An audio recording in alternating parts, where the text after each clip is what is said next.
인앤아웃 버거, 저희 캘리포니아에서 이 방송 보시는 분들은 누구보다도 잘 아시죠? 인앤아웃 버거가 어떤 버거인지. 예. 저희 동부에 살고 있는 사람들은 솔직히 잘 모릅니다.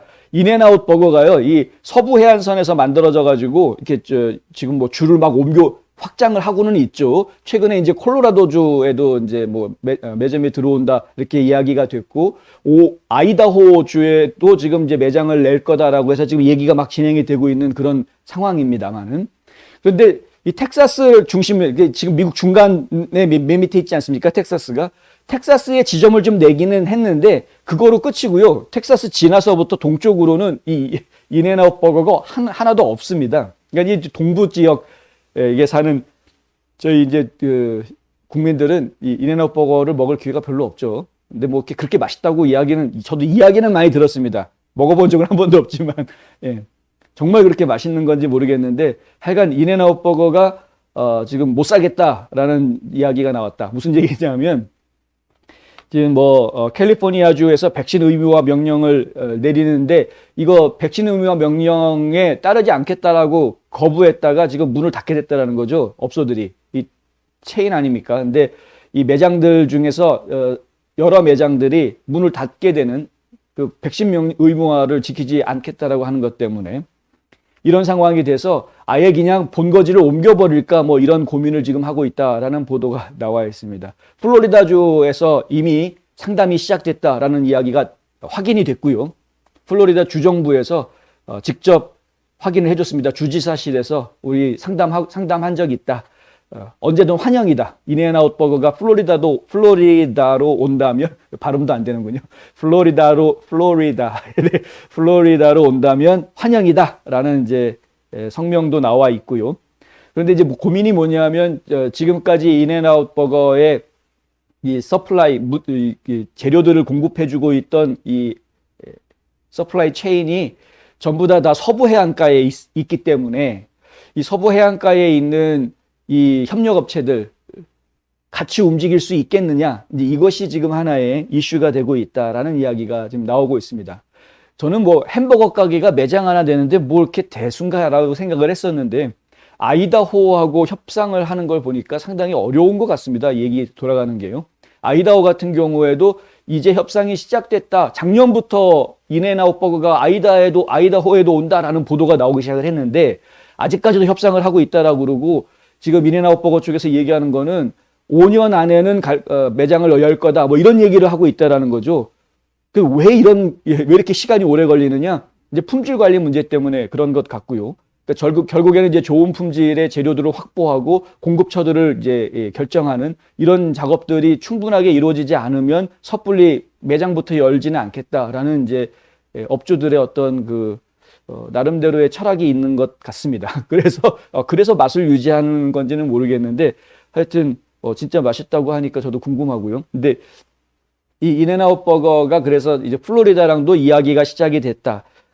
근데 지금 이제 아이다호랑 이야기하는 거 보면은 플로리다도 옮기는 것도 그렇게 하루아침에 될 수 있는 문제는 아닌 것 같고요. 근데 이제 플로리다 쪽에서는 그런 충분한 공급할 수 있는 협력업체들을 플로리다에서 찾을 수 있을 것이다. 얼마든지 도와주겠다, 협력해주겠다, 뭐 이렇게까지 얘기가 나왔다.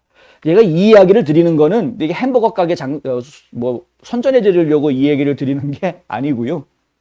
그만큼 지금 백신 의무화, 마스크 착용 의무화, 이런 의무화라는 것이 어떻게 직접적으로 우리 일반 서민들의 삶에 변화를 주는지에 대해서 이야기하려고 하는 겁니다. 인앤아웃 버거를 좋아하시는 분들이 굉장히 많은 것 같더라고요. 이제 이 서부 해안 지역으로는. 여기 매장을 닫는다고 하니까 지역 주민들이 전부 다 들고 일어나가지고 나와서 데모하는 그런 모습들을 제가 보았습니다. 이게 문제죠. 그래서, 네. 역시 캘리포니아에 계시는 분이라 정확하게 얘기를 해주시는군요. 자체 공급망을 가지고 있다고 합니다. 그러니까 자체 공급망을 가지고 있다 보니 이 공급망 자체를 전부 다 재정비해가지고 새로 다 해야 되는 상황이 되니까 쉬운 일은 아니겠죠. 목장 섭외부터 좀 다시 해야 되고 막 이런 상황이 될 테니 말입니다.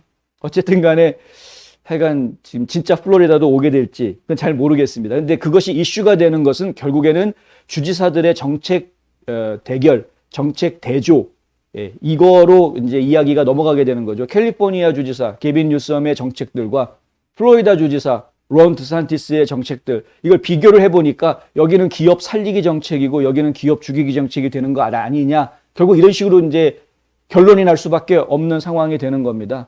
게빈 뉴섬은 그렇게 열심히 마스크 끼고 다녀라, 뭐 백신 맞아라 열심히 이야기하고 있지만 실제로 환자 발병률은 캘리포니아가 이 플로리다보다 2배 이상 더 높게 나오는. 그리고 지금 마스크 필요 없다. 학교에 아이들 왜 마스크 쓰냐? 마스크 써봤자 그거 아무런 도움 안 된다. 다 벗어라. 백신 의무화 같은 소리 하고 앉았는데 백신 의무화 하는 데는 내가 벌금 내린다. 백신 의무화 하지 마라. 라고 아주 그냥 무조건 자유를 지키기 위한 투쟁을 하겠다. 나는 라고 주장하고 있는 드산티스가 지금 이끌고 있는 플로리다는 전국에서 가장 발병률이 낮습니다. 지금 백신 코로나 바이러스 발병률이. 드산티스 주지사가 추진했던 방법은 마스크 써라 백신 의무화가 아니라 단일 항체 클론 클리닉을 만든 겁니다. 치료에 집중한 거죠. 환자가 발생하면 바로 치료, 초기에 바로 치료하자. 그 조기에 효과를 볼 수 있는 단일 항체 클론 치료 센터를 만들어서 집중적으로 치료에 열을 올린 것이고, 그 외에는 그냥 나머지는 알아서 개인 위생이니 개인 위생 본인이 알아서 관리해라 이렇게 해놓은 겁니다. 그런데 실제로 그게 역할을 하고 있는 것이죠. 이러면 플로리다가 이렇게 해서 성과를 냈으면 다른 주에서는 당연히 이걸 보고 배워야 되는데 보고 배울 생각을 안 하고 있는 게 지금 가장 큰 문제다. 그냥 백신 의무화 하느냐 안 하느냐에만 초점을 맞춘 문제가 아니고요. 대안들을 만들어내서 이제 플로리다가 한 것처럼 집중 치료센터 같은 것들을 만들어 놓고 대안을 만들어서 그런 방법들을 찾아 나가야 하는 것인데, 그런 방법을 찾아 나가려고 하지 않고 그냥 단순하게 쉽게 그냥 에라 모르겠다 뭐 이런 식으로 일하고 있으면 안 되는 거죠. 어쨌든 좀 햄버거 가게 얘기였지만 알고 보면 햄버거 가게 이야기만은 아닌 것 같아서 전해드렸습니다.